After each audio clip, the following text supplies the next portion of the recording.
نحمده ونصلي على رسوله الكريم اما بعد فاعوذ بالله من الشيطان الرجيم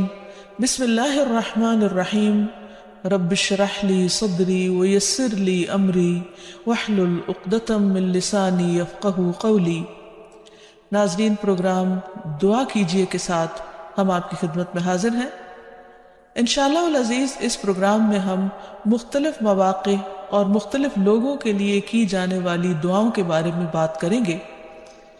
آج کے اس ابتدائی پروگرام میں ہم دعا کے آداب اور قبولیت کے مواقع وغیرہ کے موضوع پر بات کریں گے۔ دعا کیا ہے؟ دعا بندے کی اپنے رب سے التجا ہے، فریاد ہے، اس بات کا اظہار ہے کہ اے رب، میں محتاج ہوں، میں فقیر ہوں، اور تو داتا ہے، تو دینے والا ہے، سارے خزانوں کی کنجیاں تیرے ہاتھ میں ہے، تیرا دروازہ دن رات کھلا رہتا ہے، تو سب کی سنتا ہے، ہر وقت سنتا ہے، تو دل ہی دل میں پکارے جانے والی دعائیں بھی سنتا ہے اور زور سے بولی جانے والی بھی۔ دعا انسان کی تمناؤں کے لب پر آنے کا نام ہے، جیسے علامہ اقبال نے بہت خوبصورتی سے کہا تھا کہ لب پہ آتی ہے دعا بن کے تمنا میری، کہ میری تمنائیں، میری آرزوئیں، میرے اندر کی خواہشات اور میری ضروریات، ان سب کو پورا کرنے کے لیے اے رب میری کوششیں کافی نہیں، ان کی تکمیل کے لیے میں تیرے سامنے ہاتھ پھیلاتا ہوں اور میں تجھ سے ہی دعا کرتا ہوں۔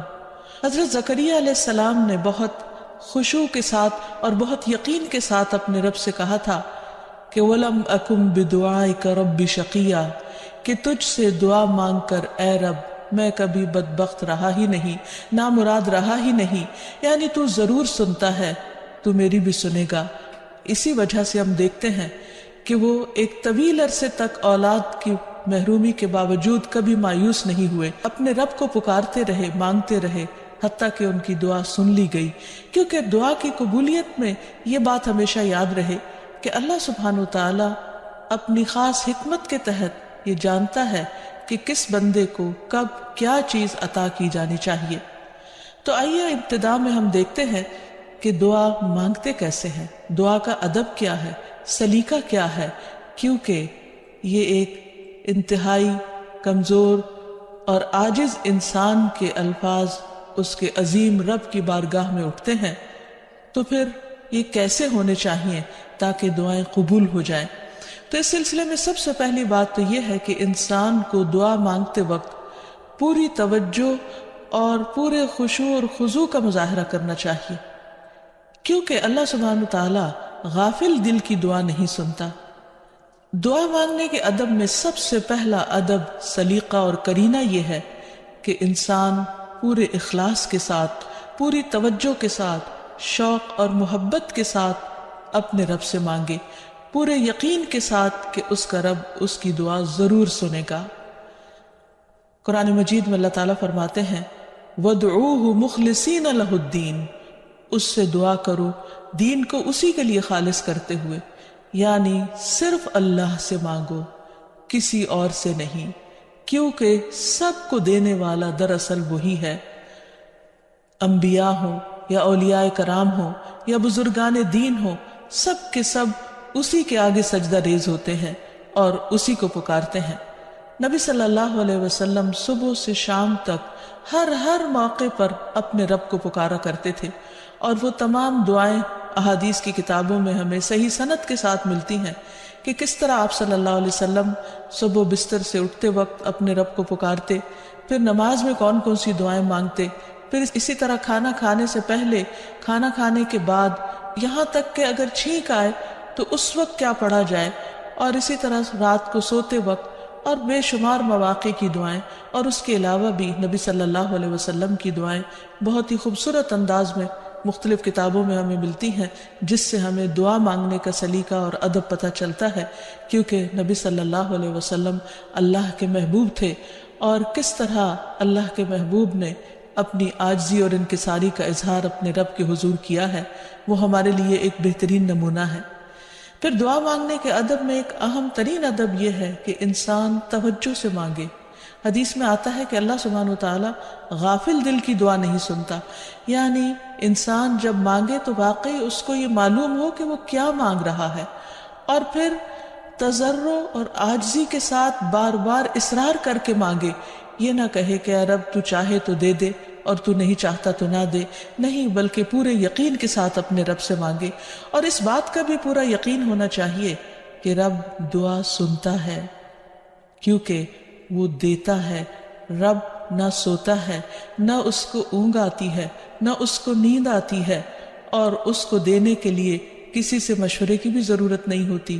کوئی اس پر جبر نہیں کر سکتا، کسی کا اس پر زور نہیں۔ اس لیے انسان جب اس سے مانگے تو یہ سوچ کے مانگے کہ اس کو دینے میں پورا پورا اختیار ہے اور وہ میری دعا بھی ضرور سنے گا۔ پھر اسی طرح انسان اپنی عاجزی اور مسکنت کا اظہار کرے، مانگتے وقت انسان اپنے اندر کو بالکل تکبر سے خالی کر لے اور یہ سمجھے کہ میں ایک انتہائی حقیر چیز ہوں اور میرا رب عظیم خالق ہے، پوری کائنات کا مالک ہے، اور میں اسی کے آگے ہاتھ پھیلا رہا ہوں، جو میرے اٹھے ہوئے ہاتھوں کو کبھی خالی نہیں لوٹائے گا، اور اس کو دینے سے محبت ہے، وہ دے کر خوش ہوتا ہے اور دعا کرنے والے سے محبت رکھتا ہے، اور جو دعا نہیں کرتا اللہ تعالیٰ اس سے ناراض ہوتا ہے۔ اللہ سبحانہ وتعالیٰ قرآن مجید میں خود فرماتے ہیں وَقَالَ رَبُّكُمُ ادْعُونِي أَسْتَجِبْ لَكُمْ، تمہارا رب کہتا ہے مجھ سے دعا مانگو، ادعونی استجب لکم، میں تمہاری دعائیں قبول کروں گا۔ اس لیے رب کے وعدے پر یقین کرتے ہوئے ہمیں دعا کرتے رہنا چاہیے۔ پھر اسی طرح یہ ہے کہ دعا میں عاجزی اور انکساری کے ساتھ ساتھ گریہ وزاری بھی ہونی چاہیے، جس طرح نبی صلی اللہ علیہ وسلم بدر کے موقع پر اللہ سبحانہ وتعالیٰ کے حضور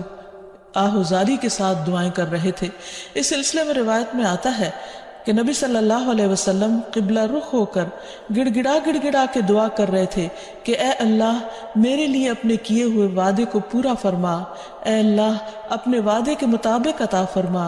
اے اللہ اگر اہل اسلام کی یہ جماعت ہلاک ہو گئی تو زمین پر تیری عبادت نہ کی جائے گی۔ اور پھر اس قدر عاجزی و زاری تھی کہ حضرت ابوبکر صدیق رضی اللہ تعالیٰ عنہ نے جب آپ کو دیکھا تو پیچھے سے آ کر آپ سے چمٹ گئے اور کہنے لگے کہ اے اللہ کے نبی اب بہت کافی ہو چکا، آپ نے اپنے رب سے بہت کچھ مانگ لیا، اللہ تعالیٰ آپ سے کیے ہوئے وعدے کو ضرور پورا کرے گا۔ پھر اسی طرح یہ ہے کہ انسان دعا میں تکرار کرے، یہ نہ ہو کہ ایک بار مانگے، دو بار مانگے اور اس کے بعد تھک کر بیٹھ جائے اور یہ کہے کہ میری دعا تو سنی نہیں جاتی، اس لیے دعا مانگنے کا فائدہ نہیں۔ ہم دیکھتے ہیں کہ کس طرح انبیاء علیہ السلام مسلسل دعائیں مانگتے رہے، اصرار کے ساتھ مانگتے رہے۔ اس سلسلے میں ہمیں رسول اللہ صلی اللہ علیہ وسلم کی ایک حدیث سے بھی پتہ چلتا ہے کہ جب اصرار کے ساتھ اور تکرار کے ساتھ انسان دعا کرتا ہے تو اس کا کیا فائدہ ہوتا ہے۔ آپ صلی اللہ علیہ وسلم نے فرمایا جس شخص نے 3 مرتبہ اللہ تعالیٰ سے جنت مانگی، جنت اس کے لیے دعا کرنے لگتی ہے کہ اے اللہ اسے جنت میں داخل کر دے، اور جو شخص 3 مرتبہ دوزخ سے پناہ مانگے تو دوزخ اس کے لیے دعا کرنے لگتی ہے کہ یا رب اس شخص کو دوزخ سے پناہ دے۔ پھر اسی طرح یہ ہے کہ انسان کو چاہیے کہ انسان مانگنے کے انداز میں ہاتھ اٹھا کر اللہ تعالیٰ سے مانگے، کیونکہ اللہ سبحانہ وتعالیٰ بہت حیا والا ہے، بہت کرم فرمانے والا ہے۔ اس کو اس بات سے شرم آتی ہے کہ اس کا کوئی بندہ اس کے آگے ہاتھ پھیلائے اور پھر اللہ تعالیٰ ان ہاتھوں کو خالی لوٹا دے۔ وہ سب سے بڑا بادشاہ ہے، حقیقی بادشاہ، مالک کائنات، سارے خزانوں کا مالک، وہ کبھی بھی اپنے بندے کو خالی ہاتھ نہیں لوٹاتا۔ ہاں یہ ضرور ہے کہ کبھی وہ انسان کو فوراً مل جاتا ہے جو انسان اپنے لیے طلب کرتا ہے، اور کبھی ایسا ہوتا ہے کہ اس سے بہتر کچھ اور عطا کر دیا جاتا ہے، یا اس سے کوئی آنے والی مصیبت ٹال دی جاتی ہے، یا پھر آخرت میں اس کے لیے اس دعا کے اجر کو ذخیرہ کر دیا جاتا ہے، جسے دیکھ کر انسان تمنا کرے گا کہ کاش دنیا میں اس کو اپنی دعاؤں کے صلے میں کچھ بھی نہ ملا ہوتا۔ پھر اسی طرح یہ ہے کہ دعا کرتے وقت انسان کو حمد و ثنا کے ساتھ آغاز کرنا چاہیے، یعنی اللہ سبحانہ وتعالیٰ کی تعریف کرنی چاہیے، نبی صلی اللہ علیہ وسلم پر درود شریف پڑھنا چاہیے، اور اس کے بعد اپنی عرض رکھنی چاہیے۔ تو جس دعا کے آگے پیچھے درود شریف پڑھ لیا جائے وہ دعا بھی قبول ہوتی ہے۔ فضالہ بن عبید رضی اللہ عنہ سے روایت ہے کہ ایک مرتبہ رسول اکرم صلی اللہ علیہ وسلم تشریف فرما تھے۔ ایک شخص آیا اور اس نے نماز پڑھی، پھر کہنے لگا اے اللہ مجھے بخش دے اور مجھ پر رحم کر۔ تو رسول اللہ صلی اللہ علیہ وسلم نے فرمایا اے نمازی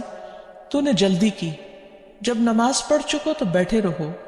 اللہ کی اس طرح حمد و ثنا بیان کرو جیسا کہ اس کا حق ہے، پھر مجھ پر درود بھیجو، پھر اس سے دعا کرو۔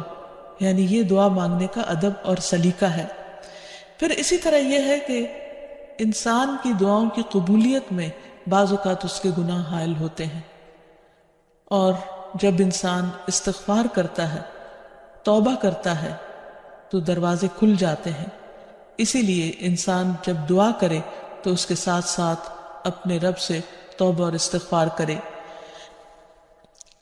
پھر اسی طرح دعا کرنے کے ادب میں سے ایک چیز یہ بھی ہے کہ انسان جب دعا کرنا شروع کرے تو سب سے پہلے اپنے لیے دعا کرے، پھر اپنے قریبی لوگوں کے لیے دعا کرے، اور پھر تمام لوگوں کے لیے دعا کرے۔ جیسے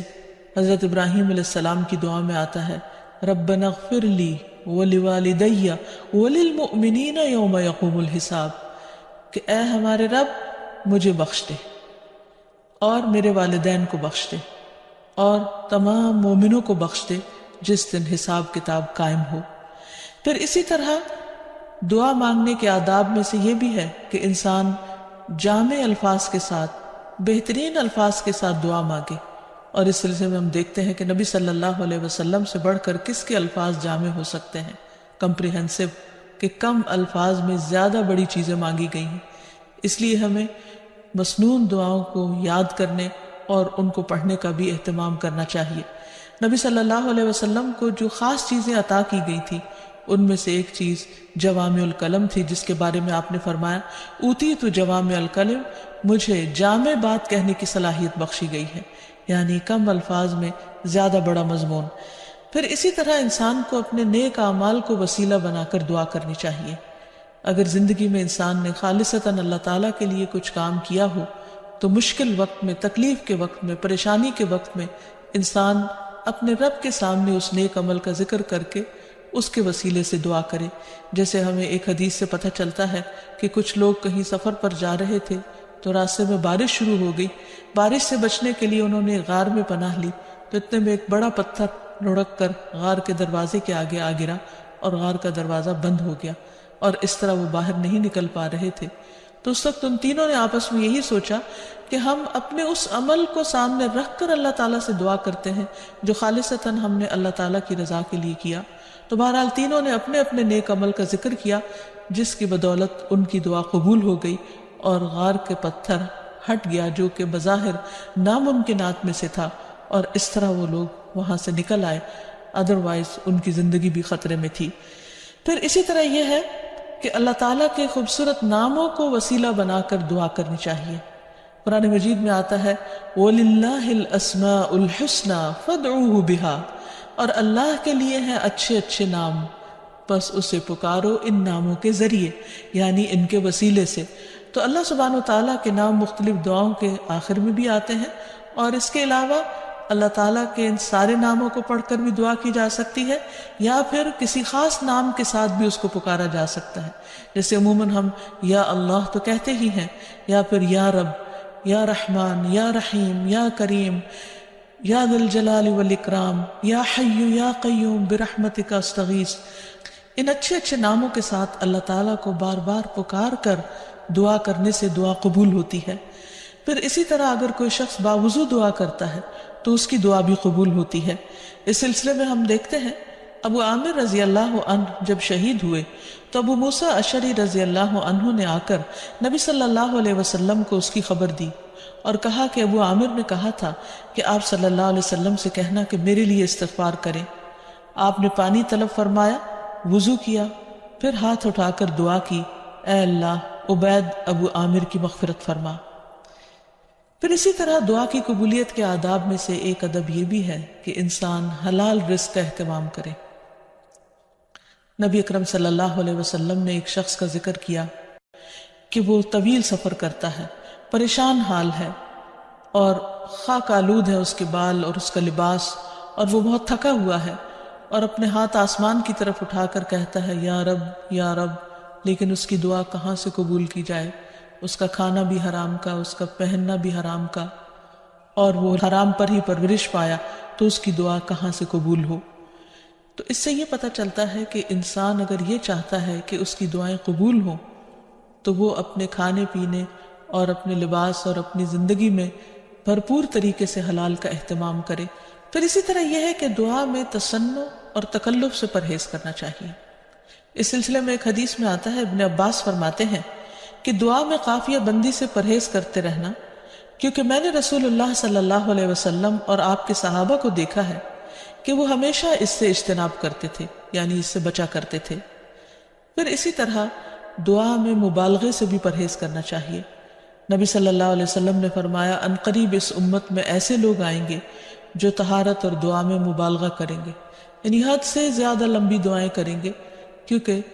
دعا اس وقت تک انسان کو کرنی چاہیے جب تک اس کا خشوع و خضوع قائم رہے اور واقعی وہ اللہ سے دعا کر رہا ہو۔ لیکن صرف لمبی دعا اس لیے کہ شاید بہت زیادہ لمبی دعا کرنے سے زیادہ قبولیت ہوگی، تو اصل چیز کوالٹی ہے۔ بعض اوقات انسان صرف ایک جملہ بولتا ہے لیکن اتنے درد کے ساتھ، اتنے احساس کے ساتھ، اتنی شدت کے ساتھ کہ وہی کافی ہو جاتا ہے۔ جیسے یونس علیہ السلام نے مچھلی کے پیٹ میں پکارا تھا، لا الہ الا انت سبحانک انی کنت من الظالمین، کہ لا الہ الا انت، نہیں کوئی الہ مگر تو ہی، سبحانک تو پاک ہے، انی کنت من الظالمین بے شک میں ظالموں میں سے ہوں، میں گناہ گاروں میں سے ہوں۔ تو ان کی دعا فوراً سن لی گئی، قبول کر لی گئی۔ پھر اسی طرح کچھ اوقات اور مقامات ایسے ہیں کہ جہاں انسان کی دعا قبول ہوتی ہے، مثلا رات کے آخری حصے میں دعائیں بہت قبول ہوتی ہیں۔ حدیث میں آتا ہے رسول اللہ صلی اللہ علیہ وسلم نے فرمایا ہمارا رب تبارک و تعالی ہر رات کو اس وقت آسمان دنیا پر آتا ہے جب رات کا آخری تہائی حصہ رہ جاتا ہے، وہ کہتا ہے کوئی مجھ سے دعا کرنے والا ہے کہ میں اس کی دعا قبول کر لوں؟ کوئی مجھ سے مانگنے والا ہے کہ میں اسے عطا کر دوں؟ کوئی مجھ سے بخشش طلب کرنے والا ہے کہ میں اسے بخش دوں؟ یعنی اگر کوئی اس وقت مجھ سے دعا کرے گا تو میں ضرور اس کی دعا قبول کر لوں گا۔ لیکن عموماً رات کے آخری حصے میں انسان گہری نیند میں چلا جاتا ہے اور یہ قبولیت کا وقت اس سے کھو جاتا ہے۔ تو اس خصوصی طور پر اگر انسان کی زندگی میں کوئی پریشانی ہو یا کچھ چیزوں کے بارے میں وہ واقعی سنجیدہ ہو کہ وہ اسے ملنی چاہیے دنیا اور آخرت کی کامیابیوں میں سے، بھلائیوں اور خیر میں سے، تو اس کو چاہیے کہ اس وقت میں دعا کا اہتمام کرے۔ نبی صلی اللہ علیہ وسلم نے یہ بھی فرمایا کہ تمام اوقات سے زیادہ بندہ پچھلی رات میں اپنے رب کے قریب ہوتا ہے، پس اگر تم سے ہو سکے تو تم اس گھڑی میں اللہ کو یاد کرنے والوں میں سے بن جاؤ تو ضرور بن جاؤ۔ پھر اسی طرح آذان کے بعد اور اقامت سے پہلے دعا قبول ہوتی ہے، یعنی مؤذن جب آذان دے رہا ہو تو جو الفاظ وہ دہرا رہا ہو ان کو دہراتے جانا چاہیے، سوائے حی علی الصلاۃ اور حی علی الفلاح کے کہ اس کے جواب میں لا حول ولا قوت الا باللہ پڑھنا چاہیے۔ اور جب مؤذن آذان کہہ چکے تو آذان کے بعد کی دعا پڑھ کے درود شریف پڑھ کر جو بھی انسان کے دل میں حاجت ہو وہ اپنے رب کے سامنے رکھے، تو وہ دعا کے قبولیت کا وقت ہوتا ہے، اس وقت آسمان کے دروازے کھلتے ہیں۔ تو اس وقت انسان کو یہ وقت ضائع نہیں کرنا چاہیے اور چھوٹی چھوٹی چیزیں بھی اپنے رب سے مانگتے چلے جانا چاہیے تاکہ انسان کسی انسان کا محتاج نہ ہو۔ پھر اسی طرح سجدہ میں انسان اپنے رب کے بہت قریب ہوتا ہے، اس وقت دعائیں خوب سنی جاتی ہیں، تو خوب انسان کو پکارنا چاہیے۔ فرض نماز کے بعد دعا قبول ہوتی ہے، تو فرض نماز کے بعد آیت الکرسی پڑھنا اور دعا مانگنا انسان کے فائدے میں ہے، بجائے اس کے کہ انسان فوراً مصلی سے اٹھ جائے یا ادھر ادھر کی باتیں شروع کر دے۔ پھر اسی طرح جمعے کے دن ایک خاص گھڑی ہوتی ہے جس میں انسان کی دعا قبول ہوتی ہے، اور اس کے بارے میں ایک روایت میں آتا ہے کہ وہ جمعے کے دن کی آخری گھڑی ہوتی ہے۔ تو بہرحال جمعے کے دن خصوصی طور پر دعاؤں کے مانگنے کا اہتمام کرنا چاہیے۔ پھر اسی طرح ماہ رمضان میں ہر دن اور رات میں ایک گھڑی ایسی ہوتی ہے کہ جس میں دعا قبول ہوتی ہے، اس وقت بھی زیادہ سے زیادہ دعائیں مانگنی چاہیے۔ عرفہ کے دن اللہ سبحانہ وتعالیٰ سب سے زیادہ لوگوں کو جہنم کی آگ سے آزاد کرتا ہے، تو اس دن وہاں کے لوگ جو حج پر گئے ہیں وہ تو دعائیں مانگتے ہی ہیں، اور جو لوگ نہیں بھی جا سکے وہ بھی اس دن کی برکت سے فائدہ اٹھاتے ہوئے خوب خوب دعائیں کریں. پھر اسی طرح بارش ہوتے وقت بھی دعا قبول ہوتی ہے. پھر